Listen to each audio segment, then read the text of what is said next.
Hello friends, नमस्ते। Welcome to my YouTube channel. आज हम रेगुलर वीडियो से थोड़ा सा अलग वीडियो बनाएंगे, या मैं ये कह सकता हूं आपको कि जब जब नए अपडेट्स आएंगे हम ये डिफरेंट स्ट्रीम के वीडियोस आपके सामने रखते रहेंगे। इसमें हम जो भी अपडेट्स आते हैं उन अपडेट्स को डिस्कस करेंगे और इन वीडियोस को हम बोलेंगे अपडेट व्लॉग्स। तो आज हमारा फर्स्ट अपडेट व्लॉग है और जो रिसेंटली हमारे फाइनेंस मिनिस्टर श्री निर्मला सीतारमण जी ने जो इकोनॉमिक रिलीफ पैकेज आपके सामने रखा हुआ है, उसमें हमारे लिए क्या टेक अवे है। हम बिजनेस ओनर्स, जो छोटे बिजनेस ओनर्स है या फिर मीडियम बिजनेस ओनर्स है, उनके लिए क्या टेक अवे है, हम क्या लेकर जाएं। इस हमारे लिए मैं जो बेसिक लोग हैं, जो बेसिक बिजनेसमैन है, उनके लिए जो भी टेक अवे है उनको डिस्कस करूंगा और उनका मैं कोशिश करूंगा कि मोटिव क्या रहा हो सकता है इन चीजों को लाने का। इसमें हम डिस्कस करेंगे कि क्या चीज है। तो सबसे पहले जो भी कैटेगरी वाइज माननीय वित्त मंत्री जी ने कैटेगरी वाइज डिस्कस करा है, हम भी कोशिश करेंगे उसको कैटेगरी वाइज डिस्कस करने की, और उसका मोटिव क्या होगा उस पर भी हम थोड़ा बहुत डिस्कस करेंगे।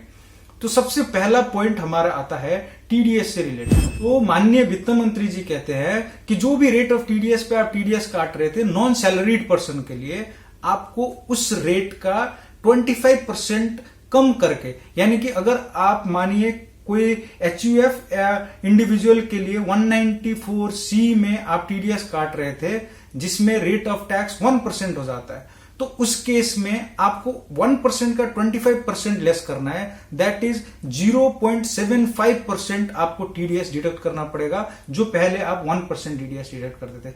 अगर किसी का 10% टीडीएस कटना था तो आप क्या करोगे, 2.5% टीडीएस कम करके, मतलब जो 10% का 25% क्या हो जाता है 2.5%, तो मतलब 7.5% ही टीडीएस डिडक्ट करना है और गवर्नमेंट को सबमिट करना है। तो जितने भी नॉन सैलरी है, प्रोफेशन से रिलेटेड हो गए, रेंट से रिलेटेड हो गए, कमीशन से रिलेटेड हो गए, या फिर आपका क्या कहते हैं ये सबसे कॉमन कॉन्ट्रैक्ट से रिलेटेड हो गए, तो ये जो जितने भी केसेस हैं, इन सब केसेस में क्या हो जाएगा, ये रेट ऑफ टीडीएस 25% लेस हो जाएगा एग्जिस्टिंग रेट से। और ये आपको कल से ही, मतलब नेक्स्ट डे से 31 मार्च 2020 तक आपको यही रेट पे डिडक्शन करना है। और एक बात, जो टीडीएस में रेट की 25% की कट आई है, वो केवल रेजिडेंट इंडियन के लिए है। अगर आप नॉन रेजिडेंट को पेमेंट कर रहे हैं तो उस पे टीडीएस का कोई रेट में कोई डिडक्शन नहीं है। आपको जो रेट लग रहे थे उसी रेट पे आपको, पहले भी जो रेट पे टीडीएस आप डिडक्ट कर रहे थे उसी रेट पे आपको टीडीएस डिडक्ट करना है। ये जो टीडीएस में रेट की कमी आई है वो केवल और केवल रेजिडेंस के लिए है। मतलब इंडिया में ही आप ये मान सकते हैं कि इंडिया में ही अगर आप किसी को पेमेंट कर रहे हैं, रेजिडेंट पर्सन को पेमेंट कर रहे हैं, तो फिर आप 25% उसमें जो रेट था एग्जिस्टिंग रेट उसको कम कर सकते हैं। और अगर आप पेमेंट नॉन रेजिडेंट को कर रहे हैं तो उस केस में टीडीएस में आपको कोई रेट डिडक्शन का बेनिफिट नहीं मिलेगा।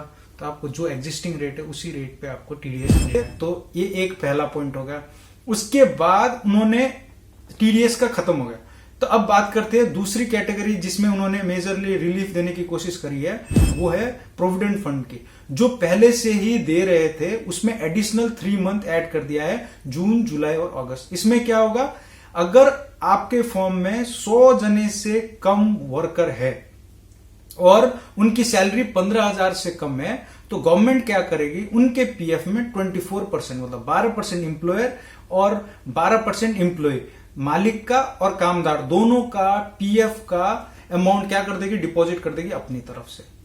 अगर आप इस कैटेगरी में फॉल नहीं करते हैं, मतलब आपके पास या तो 100 एम्प्लॉय से ज्यादा है या फिर आपके पास क्या कहते हैं 15,000 रुपए से ज्यादा कमाने वाले लोग हैं, तो इन केस में जो कंट्रीब्यूशन है उसका रेट कम कर दिया गया है। मतलब आपको कंट्रीब्यूशन सिर्फ 10% इंप्लॉयर का और 10% इंप्लॉय का कंट्रीब्यूशन कर दिया। जो पब्लिक सेक्टर यूनिट्स है, जो गवर्नमेंट ओन्ड कंपनीज है, उनके लिए क्या कर दिया है कि जो गवर्नमेंट है वो तो 12% देगी, पर जो इंप्लॉय है उनकी सैलरी में से सिर्फ 10% कटेगा। तो इसका मोटिव क्या रहा, पिछले वाले का मोटिव तो आपको जो 24% कंप्लीटली देने का मोटिव ये है कि ताकि आपके पास फाइनेंशियल पैसा रहे, आपको अपने पॉकेट से पैसा ना देना पड़े, तो कुछ आपकी सेविंग हो जाए। अब दूसरा इधर जो ये 10% रेट करने का मकसद ये है कि जो सैलरी घर ले जाने वाली सैलरी होती है, घर होम ले जाने वाली सैलरी, उसमें थोड़ी सी बढ़त मिले और इधर फाइनेंशियल असिस्टेंट मिल जाए,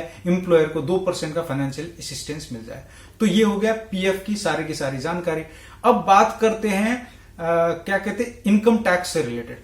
तो इनकम टैक्स में क्या हुआ कि सबसे पहले इनकम टैक्स में आईटीआर फाइलिंग की डेट को इंक्रीज करके 30 नवंबर 2020 कर दी गई। जो इस साल की, जो गई हुई साल की रिटर्न फाइल करनी थी, जो 19-20 फाइनेंशियल ईयर की आईटीआर फाइल करनी थी। और टैक्स ऑडिट का डेट भी बढ़ा के सितंबर से उठा के उसको अक्टूबर 31 में कर दिया है। तो मतलब एक तो कंप्लायंस में आपको थोड़ा सा टाइम ज्यादा दे दिया ताकि आपको ये दिक्कतें ना हो, ठीक है ना। तो इसका तो कोई इकोनॉमिक इंपैक्ट तो नहीं है, पर एक कंप्लायंस बर्डन आप पे थोड़ा सा कम हो जाता है। और दूसरा, इनकम टैक्स में एक और विवाद से विश्वास स्कीम चल रहा है, जिसमें ये एक एमनिस्टी स्कीम है। मतलब इसके थ्रू अगर आप जाते हैं तो आपको इंटरेस्ट, जो भी लिटिगेशन में आपके केसेस हैं, तो उन केसेस में जो इंटरेस्ट और पेनल्टी है वो कंप्लीटली एग्जेम्प्ट हो जाती थी अगर आप इस स्कीम के अंदर जाते हैं। तो इसमें आपको अगर टेक्निकलिटी है थोड़ा, पर जनरल व्यू यही है। तो इंटरेस्ट और सिर्फ टैक्स अमाउंट दे दीजिए, इंटरेस्ट और पेनल्टी नहीं लगेगी। तो ये एक स्कीम निकाला हुआ था, तो इसका भी डेट बढ़ा के 31 दिसंबर 2020 कर दिया। अब बात करते हैं कि जो रिफंड थे, वित्त मंत्री जी ने यह भी बताया कि जो 5 लाख रुपए से कम रिफंड वाले केसेस थे उनको पेमेंट डिसबर्स कर दी गई है, जिनमें ज्यादा प्रॉब्लम नहीं थी। प्रोसेस हो चुका है, रिफंड का प्रोसेस कंप्लीट हो चुका है। और वो कह रहे कि बचे हुए जितने भी केसेस है, जो 5 लाख से ऊपर वाले भी केसेस है, उनमें भी हम जल्द से जल्द रिफंड प्रोसेस कराने की प्रक्रिया शुरू कर रहे हैं ताकि आपको स्पीडी रिफंड मिले। तो ये रिफंड वाला सिचुएशन जो है वो इसलिए है ताकि बिजनेस में लिक्विडिटी बना रहे, क्योंकि आपको एडवांस टैक्स भी पे करना ही है आगे जाके। तो उधर भी पैसा आपका रिफंड में फंसता रहे और आप इधर से एडवांस टैक्स भी पेमेंट करते रहे। तो मतलब सारा का सारा खेल क्या हो जाता है, आपकी पॉकेट में जो वैल्यू होता है पैसे का, टाइम वैल्यू होता है, उसमें थोड़ा बहुत आपको कॉम्प्रोमाइज करने का सिचुएशन आता था। वो यहाँ पे वो थोड़ा सा आपको बर्डन कम कराने की कोशिश में सरकार दिख रही है। तो ये जो है उन्होंने बोला है कि रिफंड आपका जल्दी से जल्दी प्रोसेस करने की कोशिश करें। इसके साथ ही इनकम टैक्स का हमारा पोर्शन खत्म हो जाता है। अब हम डिस्कस करते हैं एक और कैटेगरी जो एक डिफरेंट एक रिलीफ लेके आए हैं, जिनको collateral free automatic loan scheme बोला गया है। इसमें क्या है कि आप अगर एग्जिस्टिंग लोन लिया हुआ है आपने, जिसमें आपने मैक्सिमम या अप टू 25 करोड़ रुपए तक आपने लोन ले रखा है और आपकी टर्नओवर अप टू 100 करोड़ है, तो गवर्नमेंट बोल रही है आपके पास ऑप्शन है कब तक, 31 अक्टूबर 2020 तक आप क्या कर सकते हैं, एडिशनल 20% लोन ले सकते हैं, क्रेडिट ले सकते हैं, लाइन ऑफ क्रेडिट हो जाएगा आपके लिए। आप एडिशनल 20% का आप और पैसा उठा सकते हैं। उसके लिए आपको कोई कोलैटरल देने की जरूरत नहीं है, कोई फी पेमेंट करने की जरूरत नहीं, आपको ऑटोमेटिकली वो मिल जाएगा। पर इसमें क्या है कि आपको वो लोन को रीपे करने का टेन्यूर दिया गया है 4 साल का, और उसमें आपको पहले 12 महीने तक प्रिंसिपल की रीपेमेंट करने की जरूरत नहीं है। मतलब अगर आपका ये जो कोविड-19 है, जो कोरोना की वजह से बिजनेस में इंपैक्ट पड़ा है, आपने लोन ले रखा था और आपको अब थोड़ा सा पैसे की और जरूरत पड़ गई है, क्योंकि ये सबको पता है कि इसकी वजह से जो इकोनॉमिक प्रॉब्लम आई है, जो फाइनेंशियल प्रॉब्लम आई है छोटे बड़े कंपनीज को, तो ये तो सबको पता ही है, इसमें कोई डिनाई नहीं है। तो गवर्नमेंट ने क्या बोला कि आपने जो एग्जिस्टिंग लोन ले रखा है, अगर वो 25 करोड़ तक है, तो उसमें एडिशनल 20% आपको मिल जाएगा और इसमें कोई आपको कोलैटरल ऐड करने की जरूरत नहीं है, कोई कुछ नहीं है। तो आपको फाइनेंस देने की एक किस्म की बात करेंगे और इसमें इंटरेस्ट भी कैप्ड रहेगा। अभी इंटरेस्ट कितना रहेगा ये तो बात करने अभी बची हुई है, डिटेल आई नहीं है, पर इसकी इंटरेस्ट रेट भी कैप्ड रहेगी कि उससे ऊपर इसका इंटरेस्ट रेट नहीं जाएगा। तो ये जो बेसिक आपकी क्या कहते हैं एक इकोनॉमिक रिलीफ पैकेज जो गवर्नमेंट ने आपके सामने रखी हुई है, हमने उसको आपके साथ डिस्कस किया। आशा करते हैं हम कुछ आपको समझा पाए, कुछ चीजें आपके सामने रख पाए और ये वीडियो आपके लिए इंफॉर्मेटिव रहा हो। ये वीडियो देखने के लिए बहुत बहुत धन्यवाद। मिलते हैं अगले वीडियो में। Keep liking, sharing and subscribing. Thank you so much. नमस्ते।